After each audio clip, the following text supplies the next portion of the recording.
Como qualquer outra coisa, nós temos que nos perguntar de que maneira os autores bíblicos encararam esse tipo de questão. Os evangelhos nos mostram que a estratégia de Jesus de evangelizar consistia em ir de aldeia em aldeia, pregando o evangelho, curando os enfermos, expelindo os demônios e ressuscitando os mortos. Se por obra social nós entendemos ajudar financeiramente os pobres como um meio de ajudar a evangelização, naturalmente isso não foi feito por Jesus. A evangelização se dedicava a atender à necessidade maior do povo, que era a saber que o reino de Deus havia chegado na pessoa dele, de Jesus Cristo.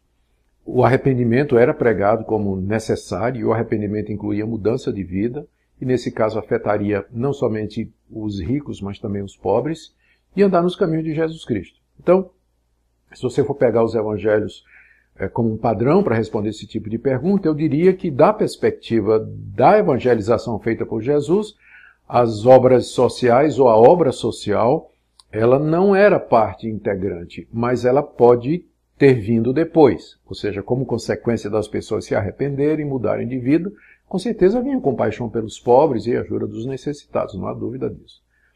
O mesmo quadro e o mesmo paradigma a gente encontra no livro de Atos, que registra o evangelismo feito pela igreja primitiva.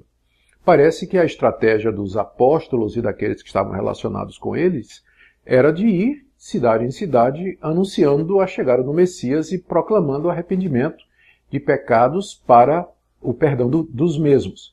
A prática da obra social não parece ter sido ingrediente da evangelização feita pela igreja apostólica.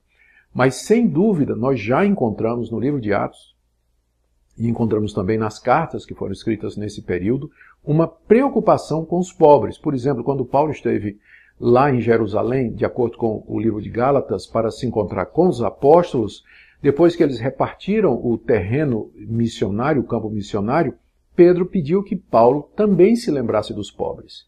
E Paulo disse que ele procurou fazer isso. Só que essa lembrança dos pobres era, em primeiro lugar, os pobres que haviam se arrependido, se tornado cristãos e que precisavam de ajuda para viver como a igreja tinha feito em Jerusalém com as viúvas dos cristãos ali na cidade.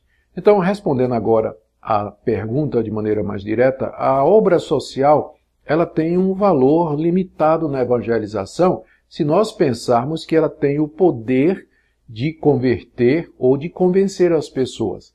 As boas obras elas são vistas na Bíblia muito mais como expressão da verdadeira fé do que como caminho para a verdadeira fé. As boas obras não precedem a fé, elas são resultado da fé. Então, nesse sentido, praticar boas obras vem como responsabilidade da igreja, mas vem como resultado da conversão, e deve se aplicar primeiramente aos que são de casa, aos da fé, como diz o apóstolo Paulo nas cartas que ele escreve a Timóteo. Tá? Então essa é a resposta que nós temos aí para essa pergunta.